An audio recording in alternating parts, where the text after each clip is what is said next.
আবারও বৃষ্টি শুরু হয়ে গেল। যা বৃষ্টি হচ্ছে তাতে মনে হচ্ছে এবার মাঠঘাট সব ডুবে যাবে। সে কি মা, সব যদি ডুবে যায় তাহলে আমরা কোথায় থাকবো? আমিও তো সেটাই ভাবছি। এমনিতেই আমরা যেখানে থাকি সেটা অনেক নিচু জায়গা। তাহলে কি আমরা ডুবে যাব মা? জানি না মা। আর দেখ, তোর বাবা আজ এখনো ফিরলো না। যাই, আমি বরং রান্না বান্নাটা সেরে ফেলি। বাড়ি এসেই তো তোর বাবা আবার খেতে চাইবে। কথা বলে সুমি রান্নাঘরে চলে গেল। এর মধ্যেই সুমির স্বামী মুরাদ বাড়িতে চলে আসলো। ওই গো, কোথায় গেলে? ও, এসেছো? আমি তো ভাবলাম বাড়ির কথা ভুলেই গেছো। ঋতু মা, গামছাটা আন দেখি, একদম ভিজে গেছি। এই নাও বাবা। এ কি বাবা, অতগুলো কলা গাছ কেটে এনেছো কেন? দরকার আছে মা, যা বৃষ্টি শুরু হয়েছে তাতে ওগুলোই আমাদেরকে বাঁচাবে। কলা গাছ আমাদেরকে বাঁচাবে? এই আবার কি কথা?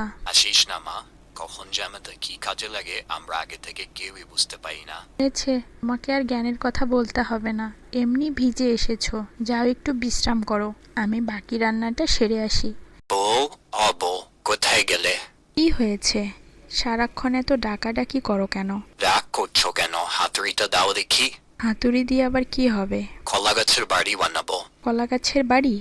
এমন বাড়ির নাম তো বাপের জন্মেও শুনিনি বাবা। শোনোনি তাতে কি হয়েছে? এবার শুধু শুনবে না, দেখবেও। আবার এমন কিছু করো না যাতে সবাই তোমায় পাগল বলে ডাকে। এমনিতেই গ্রামে মুখ দেখানোর জো নেই, তার উপরে আবার এমন কাণ্ড কারখানা। মানুষের হাসির পাত্র হতে হয়। মানুষের কথা তো কান দিও না তো, ওরা এমন ওই সব সময় এর ওর পেছনে লেগে থাকাই ওদের কাজ। যাও, যা বললাম তাই নিয়ে আসো। তোমাকে নিয়ে আর পারি না।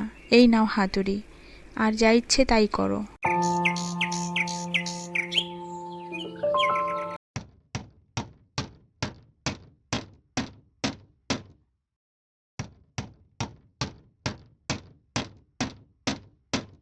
কি মুরাদ ভাই, এত মনোযোগ দিয়ে কি করছো? এই তো ভাই, ভবিষ্যতের জন্য কাজ করছি। ভবিষ্যতের জন্য কাজ? হ্যাঁ ভাই, ভবিষ্যতের কথা ভাবাই তো জ্ঞানের কাজ, তাই না? তা তো ঠিকই, কিন্তু এই কলা গাছ দিয়ে তুমি ভবিষ্যতের কি এমন কাজ করছো শুনি? শুনে আমিও একটু জ্ঞানী হই। কি আর করবো ভাই, কলা গাছ দিয়ে একটা বাড়ি বানানোর চেষ্টা করছি। সত্যি মুরাদ ভাই, হাসালে তুমি। এই নাকি তোমার ভবিষ্যতের কাজ? কলা গাছের বাড়ির কথা তো জীবনেও শুনিনি। তাই এই বাড়ি দিয়ে তুমি কি করবে শুনি? আরে হেসো না, হেসো না, কি বলতে পারে, একদিন তোমাকেও আমার কাছে সাহায্য চাইতে হতে পারে। না না মুরাদ ভাই, আমার জীবনে এত খারাপ দিন কখনোই আসবে না। এবার বলো তো, এই বাড়ি দিয়ে তুমি কি করবে? বাড়ি দিয়ে আর কি করব, বাড়িতে থাকবো। সত্যি মুরাদ ভাই, এমনিতেই তো আর সবাই তোমাকে মুরাদ পাগলা বলে ডাকে না। তোমার এসব কাজকর্ম দেখে তোমাকে পাগল বলে। খেয়ে দিয়ে কাজ না থাকলে বোধহয় মানুষ এমনই করে। যাই হোক, আমার অনেক কাজ আছে, আমি চললাম।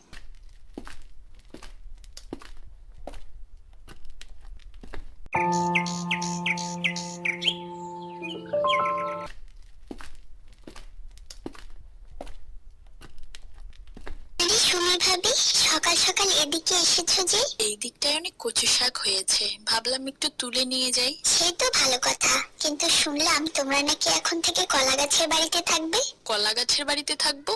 এসব তোমাকে কে বললো? সারা গ্রাম জানে, অথচ তুমি জানো না। সবাই তো হাসাহাসি করছে মুরাদ ভাইয়ের কলা গাছের বাড়ির কথা শুনে। সত্যি তোমার স্বামী পারেও বটে। দেখো ছেলিনা ভাবি, আমার স্বামীর নামে কিচ্ছু বলবে না। উনি সহজ সরল হতে পারে, তাই বলে তাকে নিয়ে হাসাহাসি করা মোটেও ঠিক না। আমি আবার কি করলাম? লোকে যা বলছে আমি তো তোমাকে সেটাই বললাম। তাছাড়া অমন কাজ করলে হাসির পাত্র তো হতেই হবে। তোমার সাথে কথা বলে সময় নষ্ট করে আমার লাভ নেই। আর থাকবো না এই বাড়িতে। দিন দিন লোকটার পাগলামি যেন বেড়েই চলেছে। এ কি, কি হয়েছে তোমার? সকাল সকাল এমন চেঁচামেচি করছো কেন? চেঁচামেচি করবো না তো কি করব? সবার মতো আমিও তোমাকে নিয়ে হাসবো? আশ্চর্য! আমাকে নিয়ে হাসবে কেন? আমি আবার কি করলাম? কেন জানো না কি করেছো? সারা গ্রাম তো রটনা হয়ে গেছে, তুমি নাকি কলার গাছের বাড়ি বানাচ্ছো, আর এখন থেকে নাকি ওই বাড়িতেই থাকবে। এতে ভাই হাসি কি আছে? দেখো বউ, যা করছি তা আমাদের ভালোর জন্যই করছি।